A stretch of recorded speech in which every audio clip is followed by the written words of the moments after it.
There is a woman the world does not understand. She does not crave attention. She does not fear silence. She does not bend herself into shapes that make others comfortable. She walks alone not because she is broken, but because she refuses to live broken. Carl Jung observed that the most awakened souls often appear the loneliest. But he knew the truth. Solitude is not her punishment. It is her sanctuary. And within that sanctuary, something extraordinary is being born. If you spend most of your time alone, if you choose solitude even when others call it strange, if you feel more at peace in your own company than in crowded rooms, then listen closely. Because what the world calls loneliness, Jung called individuation. What society calls isolation, the soul calls preparation. What people fear as emptiness, you are experiencing as sacred space. You are not lonely, you are becoming. The world worships connection. It celebrates the woman surrounded by friends, the one who is always busy, always seen, always validated by the presence of others.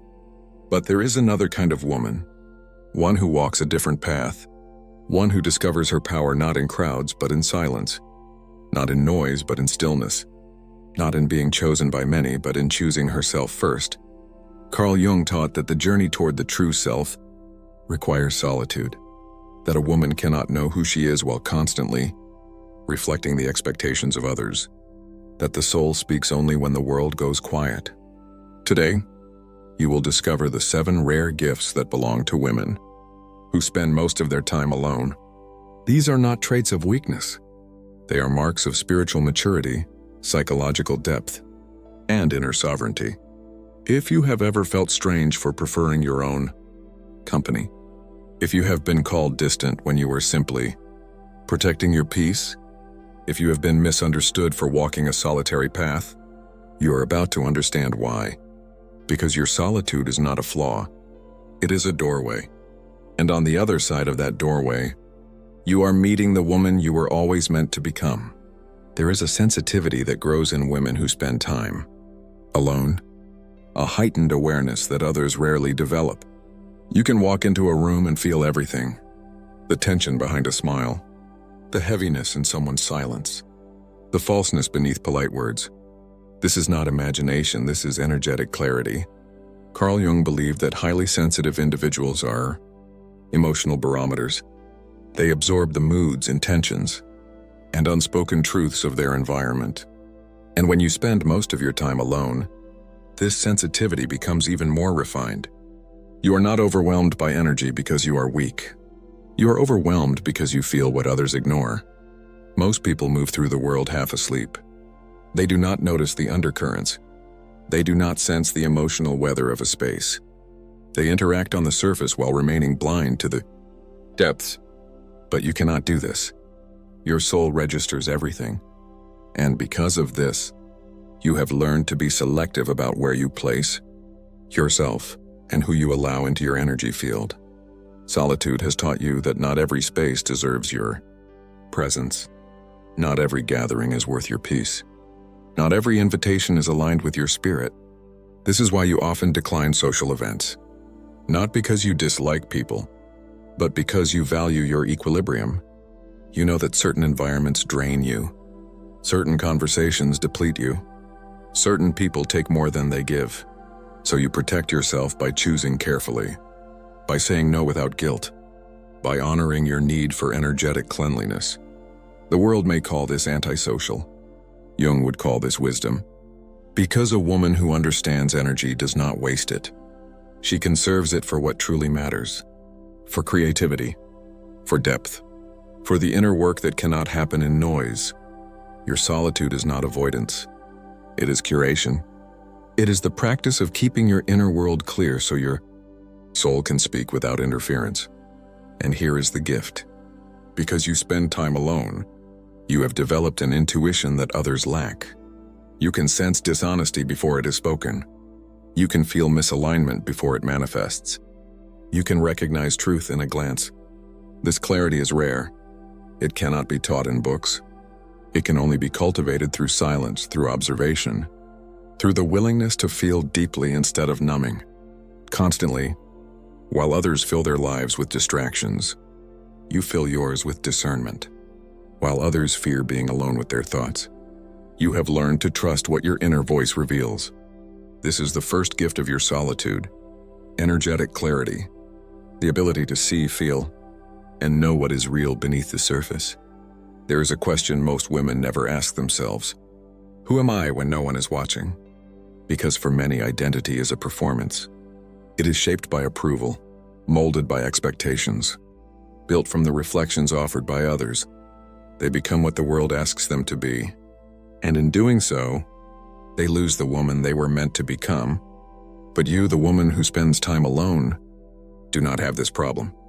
Solitude forces you to meet yourself without an audience, without someone to perform for, without the need to edit, filter, or soften who you are.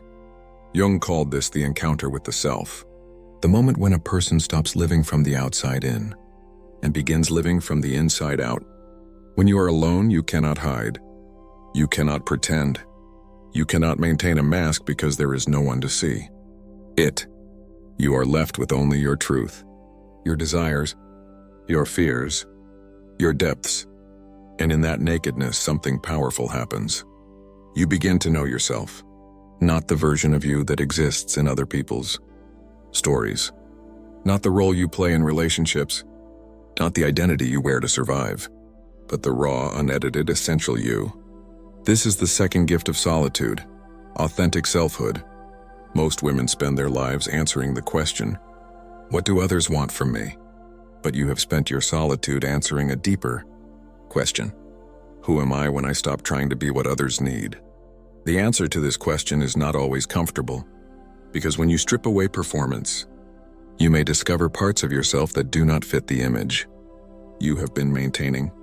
You may realize you are angrier than you pretended to be, sadder than you admitted, stronger than you believed, more creative than you allowed, more spiritual than you showed. Solitude reveals all of it: the shadow, the light, the contradictions, the paradoxes, the full spectrum of who you are. And Jung taught that a woman who embraces this wholeness becomes unshakable, because she is no longer fragmented. She is no longer living in pieces, showing one part here, hiding another part there. She is integrated, whole, real. This is why women who spend time alone often seem different. There is a groundedness in them, a calm self-possession, a refusal to twist themselves into shapes that please others. They have found themselves in the silence, and once you find yourself, you stop seeking validation from the world. You stop asking, do they like me? And you start asking, does this align with who I am? You stop performing worthiness, you start embodying it. You stop begging for acceptance. You start offering it to yourself. This is the power of authentic selfhood. It liberates you from the need to be anyone other than who you truly are. And the woman who knows herself cannot be manipulated, controlled, or diminished by the opinions of others. If this resonates, stay with me. This goes deeper. There is a kind of creativity that only emerges in silence. Not the surface creativity of following trends or mimicking others, but the deep creativity that comes from the soul. Women who spend time alone often possess this gift, because creativity requires space. It requires stillness. It requires the absence of external noise so the inner voice can rise. Jung believed that the unconscious speaks through symbols, images, dreams, and creative impulses. But it speaks softly, and if your life is filled with constant distraction, you will never hear it. Solitude creates the conditions for the unconscious to reveal itself. When you are alone, when you are not performing, when you are not consuming, when you are simply being, something within you begins to stir. Ideas arrive unbidden. Visions form without effort. Intuition flows like water finding its path. This is not random. This is the soul expressing itself, and it can only express itself when you give it room. Most people fill every moment with noise. Podcasts while walking, music while working, scrolling while resting. They are terrified of silence because silence confronts them with themselves. But you have learned to sit in the quiet, and in that quiet, your creativity has blossomed. You may write, you may paint, You may create with your hands or your voice or your movement. But even if you do not create in traditional ways, your creativity shows up in how you think, how you solve problems, how you see the world differently than others. Because creativity is not just about making art. It is about seeing beyond the obvious. It is about connecting ideas that others miss. It is about imagining possibilities where others see only limitations. And Solitude has given you this vision. Because when you spend time alone, you are not bound by consensus reality. You are not limited by what everyone else believes is possible. You exist in your own world, a world where your imagination has permission to roam freely, where your soul can express itself without judgment, where your inner life becomes richer than any external experience. Jung said that the privilege of a lifetime is to become who you truly are, and part of becoming is creating a life that reflects your truth, creating work that expresses your soul, creating a reality that aligns with your deepest self. This is the third gift, creative depth, the ability to tap into the well of the unconscious and bring forth something original, something meaningful, something that could only come from you. There is a moment in every woman's life when she realizes she has been giving her emotions away. She has been letting others dictate how she feels, letting their moods infect hers, letting their chaos disrupt her peace. But the woman who spends time alone eventually learns a different way. She learns emotional sovereignty. Jung taught that most people live in emotional codependency. They need others to regulate them, to soothe them, to make them feel safe. They cannot hold their own emotional state without external support. But Solitude changes this. When you spend time alone, you are forced to learn how to hold yourself, how to soothe your own nervous system, how to find peace without someone else providing it. You learn that your emotions are your responsibility, not in a harsh way, but in a liberating way. You learn that you do not need to absorb other people's anxiety. You learn that you do not need to carry other people's pain. You learn that you can witness someone's struggle without making it your own. This is the fourth gift, emotional sovereignty, the ability to feel your own feelings without being controlled by the feelings of others. Most women are taught to be emotional caretakers, to prioritize everyone else's comfort over their own, to dim their light so others feel less threatened, to manage the moods of the people around them. But you have stepped out of this pattern, not because you stopped caring, but because you realize that you cannot care for others. While abandoning yourself, emotional sovereignty means you set boundaries. You protect your peace. You do not allow guilt to manipulate you into staying where your soul says to leave. It means you can love someone without losing yourself in them. You can support someone without sacrificing your own well-being. You can be present without being consumed. This is a rare gift, because most people have never learned to stand in their own emotional center. They sway with every external shift. They crumble when others withdraw. They panic when left alone. But you have built an inner anchor, a place within yourself that remains steady no matter what storms rage around you. This does not mean you do not feel. You feel deeply, but you feel from a place of groundedness. Your emotions move through you without destroying you. Your heart opens without breaking apart. And because of this, you no longer need people to complete you. You no longer need constant reassurance. You no longer need someone else's presence to feel whole. You are whole within yourself. And from that wholeness, you can connect with others without losing yourself. This is the power of emotional sovereignty. It transforms relationships, because you are no longer entering them from need. You are entering them from choice. There is a dimension of life that most people never access, a layer beneath the surface, a realm where meaning, synchronicity, and soul speak. Women who spend time alone often discover this dimension, not through seeking, but through stillness. Jung called this the spiritual function of the psyche, the part of us that longs for connection to something greater than the ego, something beyond the material, something sacred. But this spiritual attunement cannot develop in noise. It requires silence. It requires solitude. It requires the willingness to sit with mystery instead of demanding answers. When you spend time alone, you begin to notice things others overlook. The way a certain thought arrives at the exact moment you need it. The way a dream carries a message. The way nature mirrors your inner state. You begin to sense that life is not random, that there is an intelligence moving beneath the surface, that your soul is in conversation with something larger. This is not religion. This is not dogma. This is direct experience. The kind of knowing that comes not from books but from being present enough to feel the sacred woven into ordinary moments. Jung believed that modern humans are starving spiritually because they have lost connection to the inner world. They chase external validation, material success, and social status, but the soul is left unfed. Solitude feeds the soul. It creates space for contemplation, for prayer, for meditation, for simply being in the presence of your own existence. And in that presence, you begin to feel held by something beyond yourself. You begin to sense guidance. You begin to trust that you are not alone even when you are physically alone. This is the fifth gift, spiritual attunement. The ability to access the sacred dimension of life, to feel connected to the divine, the universe, the mystery, whatever name you give it.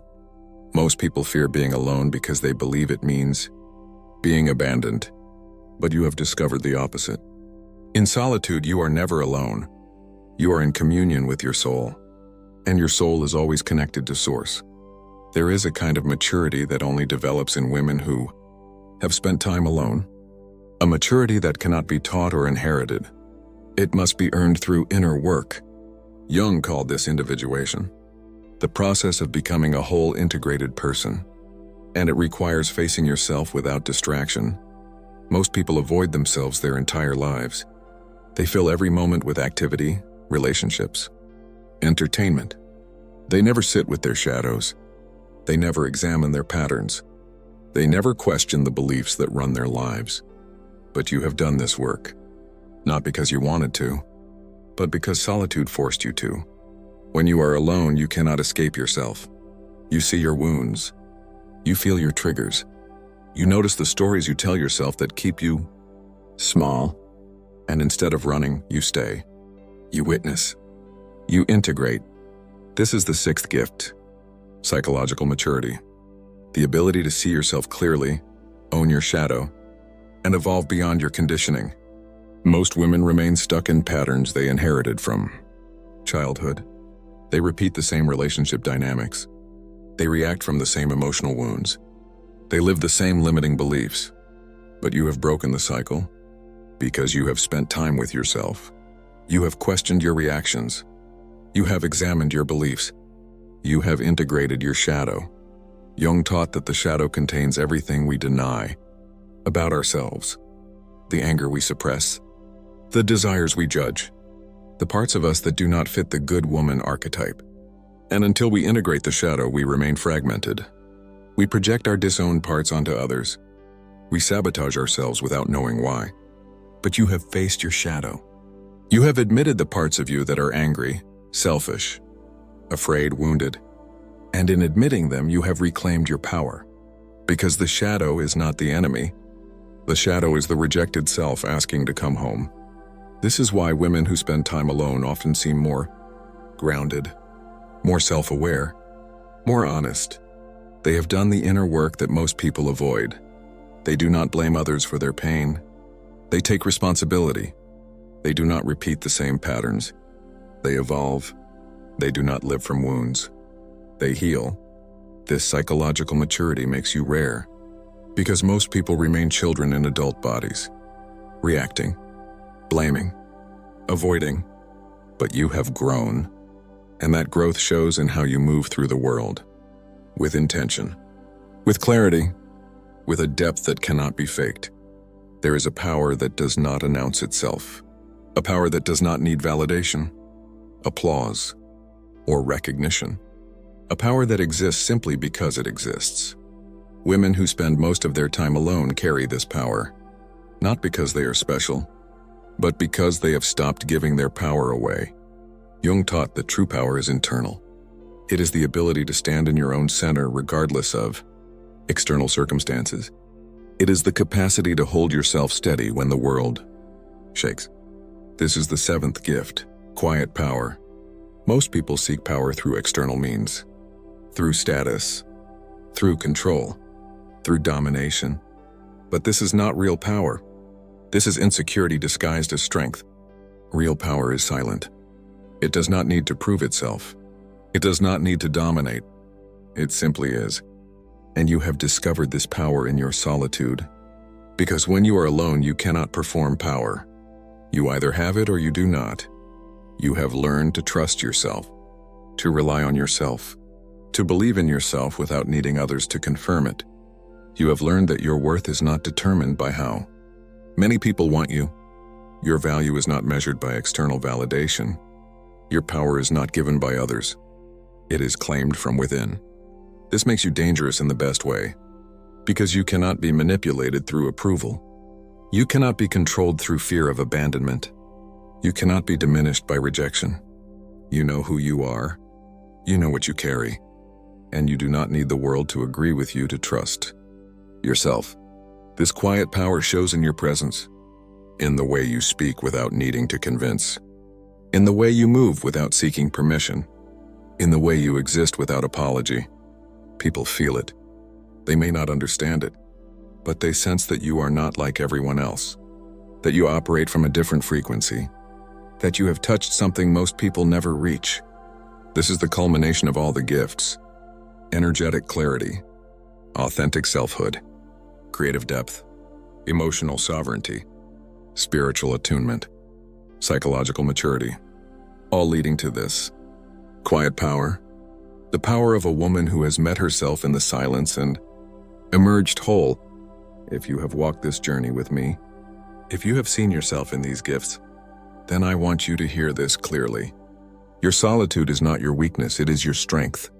Your preference for being alone is not a flaw. It is a sign that you value quality over quantity, depth over distraction, truth over performance. You are not lonely. You are selective. You are not isolated. You are sovereign. You are not strange. You are awakened.